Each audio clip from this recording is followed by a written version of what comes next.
우리 빌립보서 2장 25절에서 30절까지의 말씀 가지고 우리 그리스도의 일을 위해라는 제목으로 말씀을 전합니다.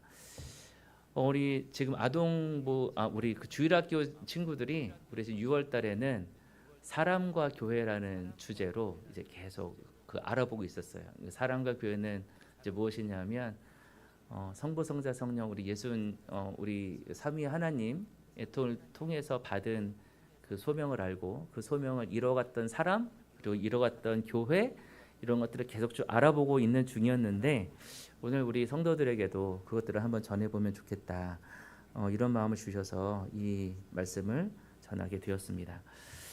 우리 성경 안에 66권의 책이 있죠. 66권의 책 중에 39권은 구약 성경이라고 하고 그리고 나머지 27권은 신약 성경이라고 합니다. 구약은 뭘까요? 옛날 약속. 우리 예수님 오시기 전에 우리 구원할 자가 오신다는 그 하나님의 약속을 담은 것이 구약 성경이고, 신약이라는 말은 예수님이 오신 이후에 하나님께서 우리와 약속하신 새로운 약속, 우리에게 새 하늘과 새 땅을 주겠다, 그리고 너희들을 어떻게 하겠다라는 그런 여러 가지 약속을 담은 것들이 바로 신약 성경 안에 들어 있었습니다.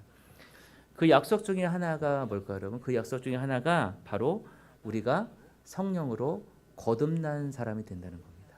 우리가 지금 육신을 쓰고 있는 우리가 성령으로 거듭난 사람이 된다는 거예요. 그래서 신약 성경에 있는 내용을 조금 정리하면 이런 내용이 주로 많이 있죠. 하나는 예수님이 어떠한 분인가라는 것으로 또 정리할 수 있을 거예요. 그렇죠? 우리 바울을 통해서 또 여러 가지 사람들을 통해서 이 예수님이 어떠한 분인지 끊임없이 고백하고 있죠. 그리고 또 하나는 그 예수님을 믿는 사람들의 행실이 어떠했고 그리고 그로 말미암아 어떤 일이 있었는가에 대한 일들이 신약 성경에는 가득 차 있습니다. 이 신약 성경을 또 우리 제자들이 썼으니까 사실은 그럴 수밖에 없다고 생각이 들겠지만, 사실은 뭐 제자들이 썼다고 해도 그 안에는 수없이 많은 사람들의 이야기가 있죠. 오늘 그 성경을 믿는 사람들 중에 우리 특별히 에바브로디도라는 사람을 이야기하려고 합니다. 왜 바울이 빌립보 교회에 이 사람에 대한 이야기를 할까? 또 그것도 한번 살펴보려고 할 건데요. 자, 먼저 이 지도를 잠깐 보시면 좋겠어요. 이게 역시나 안 됩니다. 네, 넘겨주세요. 자, 여기 보면은 이 빌립보가 어느 지역에 있는지 조금 이해하시면은 오늘 말씀이 조금 더 이해가 될 것 같아요. 자, 빌립보는 지금 마게도니아라고 있죠. 우리 아마 우리 그 세 번역에는 마케도니아 이렇게 돼 있을 텐데 그 아시아라고 하는 곳이 있고요. 그다음에 저기 보니까 이제 그 예루살렘이 이제 오른쪽 아래에 보이고, 빌립보는 저기 그 아시아와 마게도니아에 가는 그 길목에 있어요. 그죠? 여기 보면 이렇게 여기가 빌립보가 있습니다. 아마 글씨가 너무 작아서 잘 보이지 않을 텐데, 자, 그래 조금 더 큰 지도를 그러니까 이거를 요즘 지도로 놓으면 조금 이해가 더 빠르실 것 같아요. 한 장 더. 자, 이런 곳에 바로 빌립보가 있습니다. 저기 아시아라고 되어 있던 데가 터키예요. 터키. 지금으로 말하면 터키라는 지역이고, 그리고 우리가 말하는 마게도니아 지역이 바로 그리스입니다. 지금의 그리스. 빌립보는 터키에서 그리스로 넘어가는 그 짧은 짧은 바다, 그 짧은 바다를 건너면 바로 있는 첫 번째 관문인 도시가 바로 빌립보입니다. 자, 빌립보는 이 예루살렘에서 터키를 거쳐서 그리스도로 들어가는 그 관문에 있는 도시였어요. 그런 도시다 보니까 사람들이 굉장히 많이 모여 있었고, 이 빌립보 교회 이야기가 그래서 굉장히 많이 등장합니다. 우리 사도행전 16장 이후에 이 빌립보 교회가 쭉 기록이 되어 있는데, 이 바울이 2차 전도 여행을 떠나면서 본래 계획은 아시아로 가서 말씀을 전하고 싶었어요. 근데 성령님께서 막으셨죠. 그래서 다시 다른 지역으로 이게 이제 마게도니아 지역으로 다시 넘어가게 되는데, 그 첫 관문인 도시인 빌립보에 가서 이제 첫 번째로 이 말씀을 전하게 됩니다. 이게 워낙 큰 도시였기 때문에 사람들이 굉장히 많았고, 그곳에서 첫 번째 만난 사람이 누굴까요? 우리가 여러분들이 잘 알고 있는 루디아를 만납니다. 네, 루디아를 만나게 되고, 거기서 어떤 일들이 우리 그 제자의 삶을 들으신 분들은 다 알고 계시지 않나요? 이제 거기서 첫 번째 가정교회가 이제 그 이방인들로 이루어진 첫 번째 가정교회가 생기죠. 그 루디아의 식솔들이 전부 다 이제 다 세례를 받아요. 그래서 거기에서 이제 가정교회가 시작이 됩니다. 바로 이것이 유럽 최초의 교회였어요. 유럽 최초의 교회. 이 빌립보 지역은 은퇴한 군인들이 많이 살았다고 해요. 로마의 은퇴한 군인들. 지금으로 말하면은 뭘까요? 어쨌든 아주 은퇴한 군인들이 굉장히 많이 살아가지고 제2의 로마라고 불렸던 곳입니다. 이런 곳에서 교회 공동체를 유지하는 일이 쉬웠을까요? 아니면 어려웠을까요? 당연히 어려웠겠죠. 로마 황제를 나의 구주로 받아들여야지 되는데 이 로마의 그 신민들은 그런데 예수님이 구주라고 그랬으니 아마도 수많은 핍박을 받았을 것입니다. 교회 사정도 무척 어려웠겠죠. 그런데 놀라운 것은 이 빌립보 교회가 가난한 사람들을 많이 섬겼대요. 그리고 마케도니아로 이 바울이 갔을 때 유일하게 섬겼던 교회가 바로 이 빌립보 교회입니다. 그러니까 이 바울이 이 빌립보 교회 사정을 잘 알았겠죠. 그렇죠. 자기가 개척한 교회인데. 그래서 이 사정을 굉장히 잘 알았기 때문에 이 빌립보 교회가 자신을 도와주는 것에 대해서 굉장히 감사했습니다. 그리고 그때 이제 보내졌던 사람이 바로 에바브로디도라는 사람이야. 이 에바브로디도. 그래서 바울이 이 빌립보서를 쓴 이유 중에 하나가 이 빌립보 교회에게 나를 도와준 것에 대한 감사함을 전하기 위한 것이었습니다. 바로 우리가 보고 있는 이 빌립보서가 바로 그러한 편지예요. 편지. 자, 이처럼 오늘 에바브로디도는 빌립보 교인들을 대신해서 바울을 돕기 위한 선물들이나 편지를 이게 계속 보내고 이 빌립보 교회의 상황을 전했던 사람이었습니다. 자, 근데 이 바울이 이 에바브로디도를 통해서 이 빌립보 교회가 어떤 상황에 처해 있는지 알게 됐어요. 자, 어떤 문제가 있었죠? 그 문제는 교회를 이끌어가는 사람들 사이에 의견이 맞지 않아서 생긴 다툼이었습니다. 그 이름이 4장 2절에 있죠. 자, 이렇게 되어 있습니다. 나는 유오디아에게 권면하고 순두계에게도 권면합니다. 주님 안에서 같은 마음을 품으십시오. 그 사람들이 누구냐면 바로 유오디아하고 순두계였어요. 유오디아하고 순두계는 굉장히 하나님을 잘 믿는 우리 예수님을 참 사랑하는 사람들이었습니다. 자, 그런데 이곳에 이 두 사람이 뜻이 서로 맞지가 않았나 봐요. 그래서 서로 다툼이 있었고 그것 때문에 교회가 좀 시끌시끌했던 것 같습니다. 빌립보 교회는 분명 좋은 공동체죠. 그렇죠? 우리가 따뜻한 교회라고 이제 이야기하면서 우리뿐만이 아니라 주위에 있는 많은 이웃들을 섬기고 그리고 하나님을 잘 모르는 분들에게 우리 하나님을 전하는 일을 하려고 하는데 빌립보 교회는 이미 그런 일을 하던 교회였어요. 우리가 좋은 교회라고 말할 수 있죠. 자, 그런데 이곳에도 문제가 없던 것은 아니었습니다. 근데 가만히 생각해 보면 사람이 모여 있는 곳에는 문제가 일어나기 마련입니다. 왜냐하면 우리가 예수님을 믿긴 하지만 우리가 배운 대로 우리에게는 옛습관이 남아있기 때문이지요. 분명히 우리 안에 성령님이 살아계시고 그 성령님으로 인해서 우리가 새로운 성품을 얻고 새로운 성품으로 우리가 살아가기를 원하지만 우리에겐 아직도 옛습관이 남아있어서 그 옛습관의 그 눈으로 우리 사람들을 바라보고 우리 공동체를 바라보고 세상을 바라보곤 합니다. 자, 옛습관의 특징이 뭐예요, 여러분? 남의 허물과 부족함이 보이면 그것을 용납하고 배려하고 그것을 내가 갖고 있는 장점으로 그걸 채우기보다는 그것을 지적하고 그리고 때로는 무시하는 방식으로 그것이 나타나기도 더 하죠. 바로 그것이 우리가 갖고 있는 옛습관 때문에 벌어지는 거예요. 그런데 하나님이 이것을 참 싫어하십니다. 좋아하지 않으세요. 왜냐하면 하나님은 화평, 즉 평화를 좋아하시는 분이기 때문입니다. 그러기에 우리에게 예수님을 보내셨죠. 아담과 하와가 선악과를 따먹음으로 말미암아 하나님과 우리 사이 평화가 깨졌죠.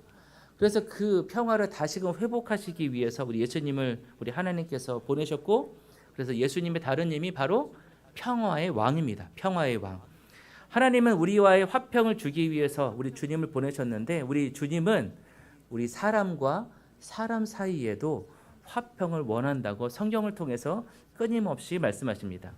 우리가 예수님을 기억함마다 이것을 늘 기억해야 할 줄로 믿습니다. 우리 주님은, 우리 하나님은, 우리 성령님은 화평을 원하신다.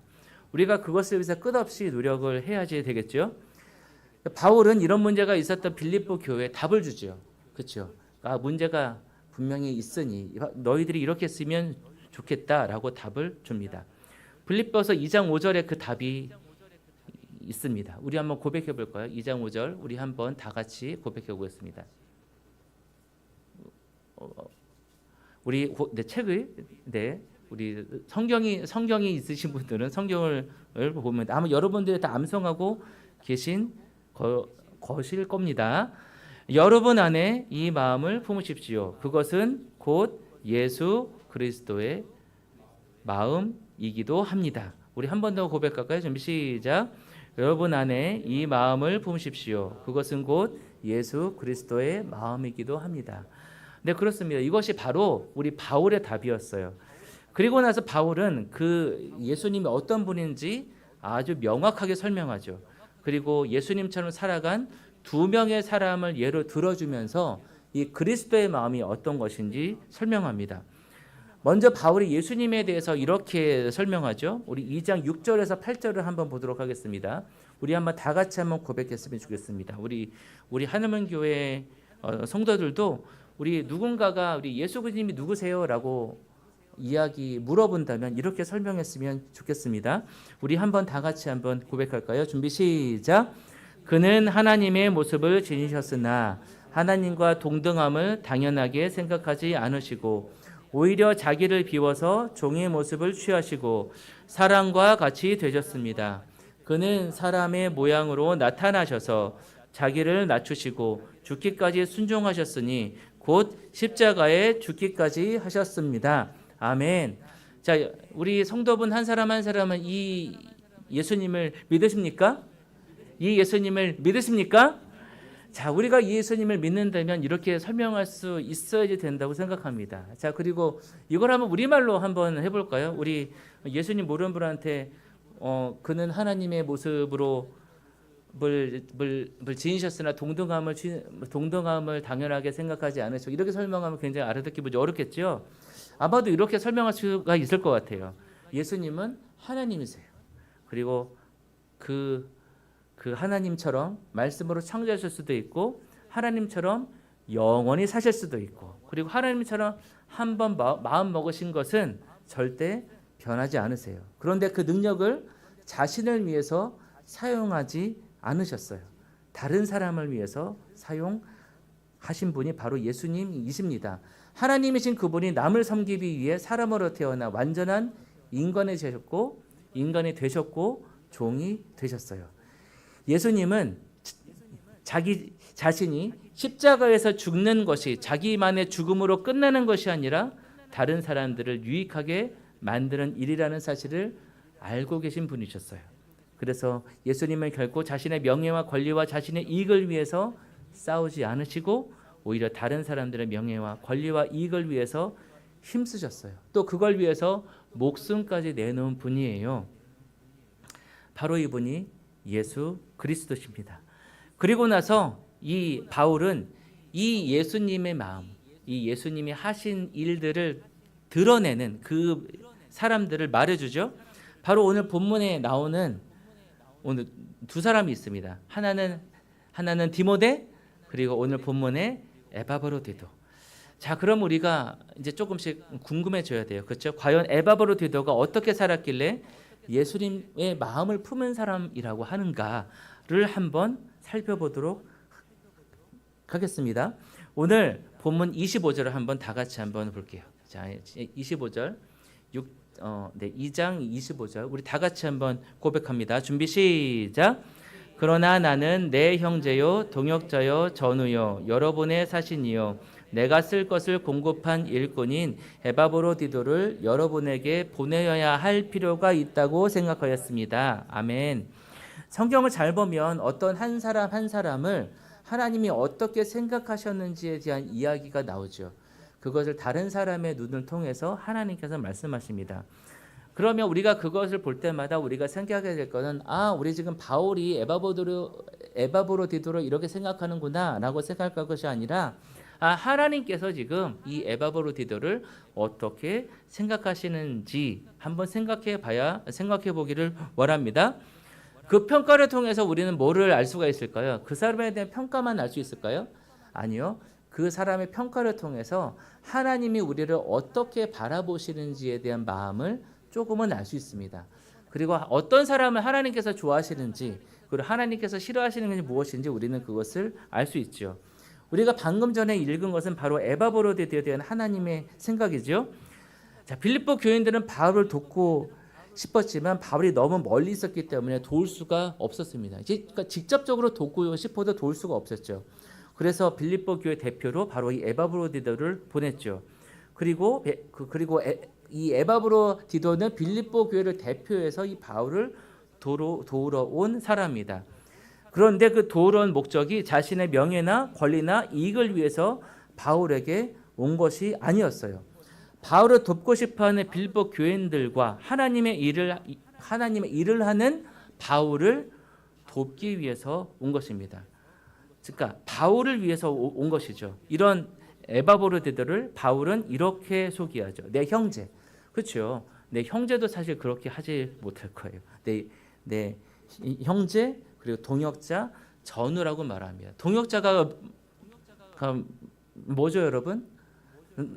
우리가들 말하는 동역자는 나와 하나님의 일을 함께하는 사람을 말하죠. 하나님의 일을 함께하는 사람. 그래서 우리는 모두 다 동역자인 줄로 믿습니다. 우리 하나님 안에서 이 하늘문 교회가 해야 하는 일을 함께하는 사람들이 우리 여기 계신 모든 분들이죠. 이 에바브로디도는 바알과 함께 하나님을 했던 사람이었고 명령을 잘 따르는 군인처럼 그래서 순종했던 사람이었기 때문에 전우, 나의 군사 그렇게 이야기하고 있습니다. 자, 그리고 또 이렇게 말하죠. 우리 26절을 다 같이 한번 보겠습니다. 자, 26절 우리 다 같이 고백합니다. 준비 시작.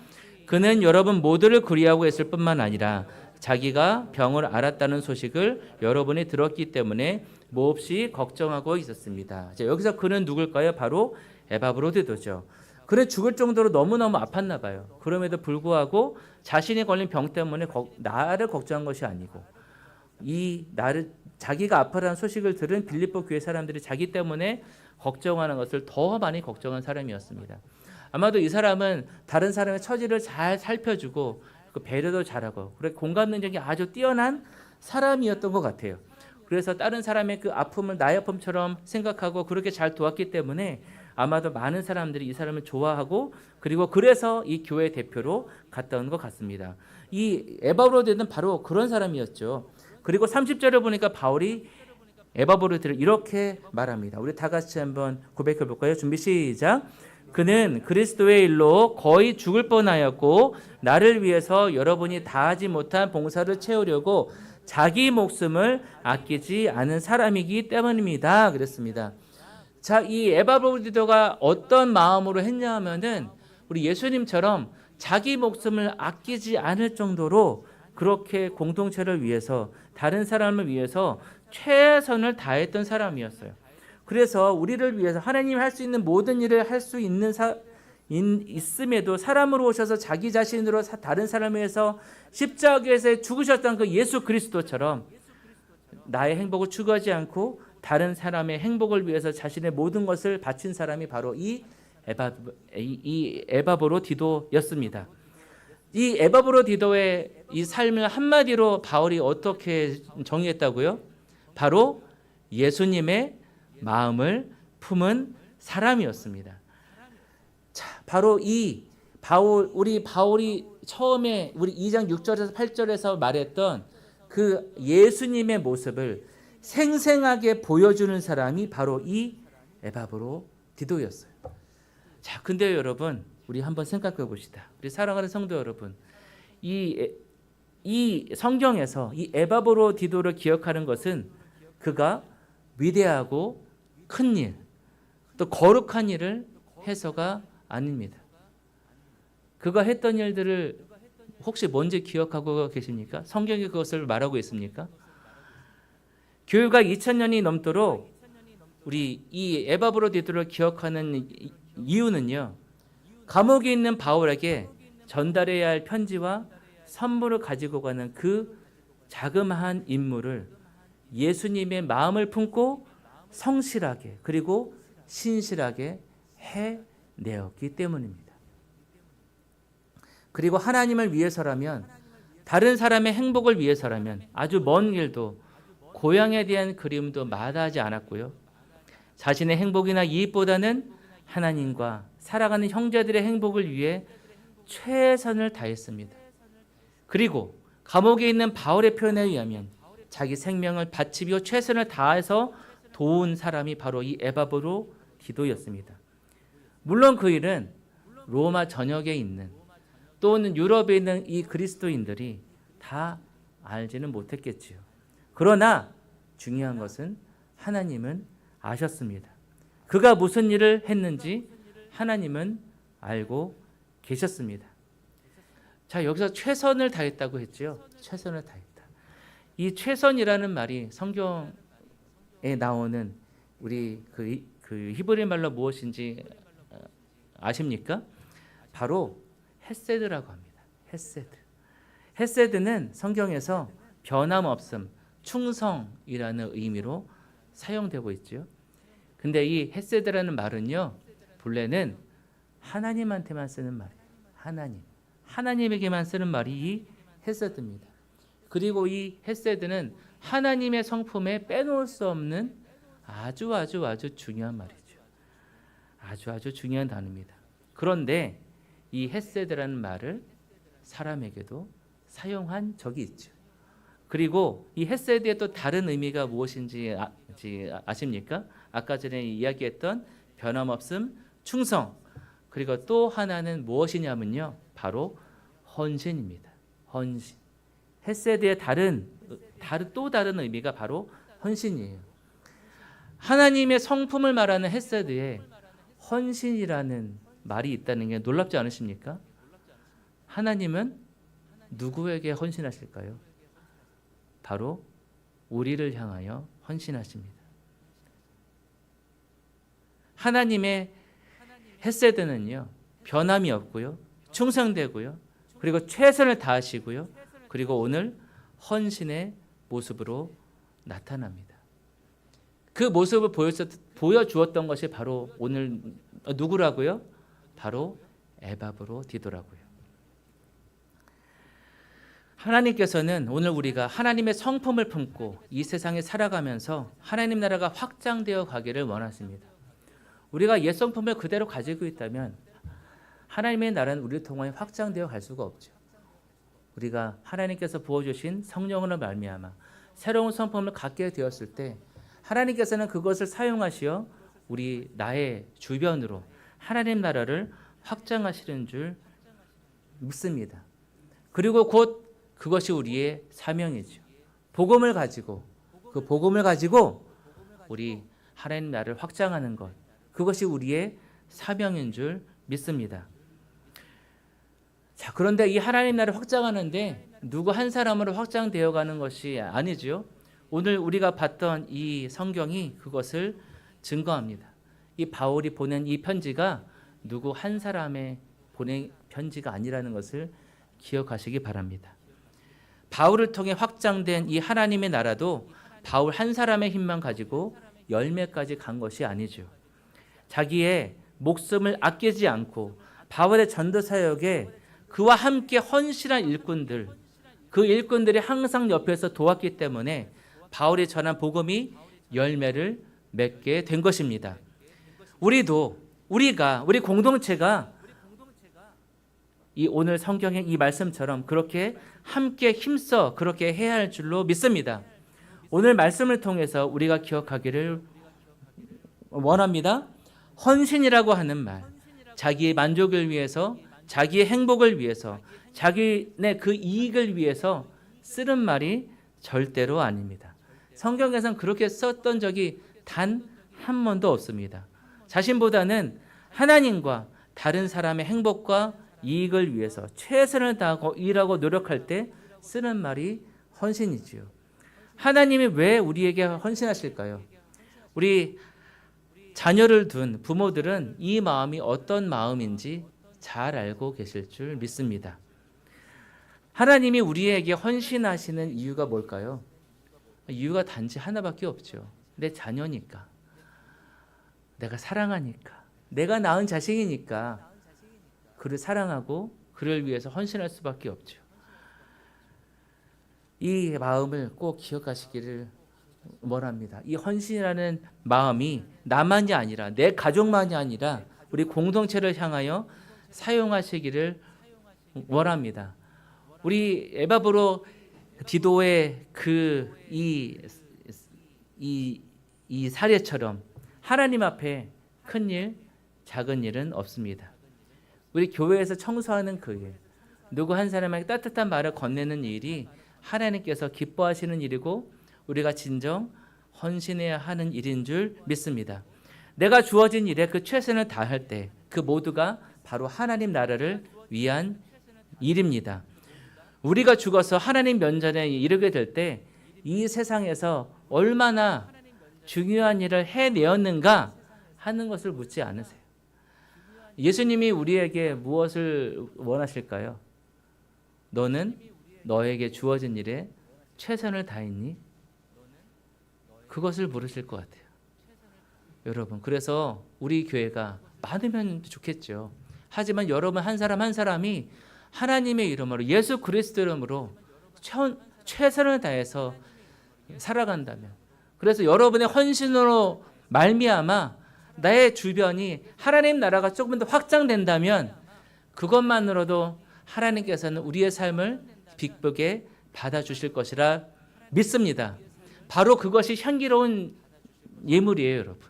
우리 빌립보서 4장에 고백하고 있는 우리 향기로운 삶의 예물이 바로 그것인 줄 믿습니다. 자, 먼저는 우리의 가정에서, 그리고 여러분들의 직장에서, 그리고 내가 살고 있는 그 이웃에서 나로 인하여 하나님이 드러나고 우리 예수 그리스도가 드러나고, 그래서 내가 부여받은 새로운 성품으로 말미암아 내가 변화되고 내 가족이 변화되고 그리고 내 주변이 변하고 내 직장이 변화되는 그 놀라운 일들이 날마다 일어나기를 원합니다. 그것이 바로 우리가 진정 바라는, 예수님께서 진정 바라시는 기적이지요. 자, 그래서 잊은 지 오래된 자그마한 일들, 그러나 신실하게 해내었던 일들이 하나님의 큰 관심의 대상인 줄 믿습니다. 아마 오늘 연초에 계획하셨던 우리 하나님 교회, 우리 하늘문 교회에서 여러분들이 해야 할 일들을 혹시 기억하고 계십니까? 연초에 여러분들이 부여받았던 그 하나님의 일들을 혹시 기억하고 계십니까? 혹시 잠시 잊으셨다면 다시금 그것들을 꺼내어서 남은 이 7, 8, 9, 10, 11, 12 6개월 동안 우리가 그 일들을 잘 해냈으면 좋겠습니다. 그리고 내 주위에 그런 놀라운 기적 같은 일들, 하나님 나라 확장되는 일들이 있었으면 좋겠습니다. 그리고 이러한 것들을 우리가 순종하며 나아갈 때 하나님의 마음을 즐겁게 하는 줄 믿습니다.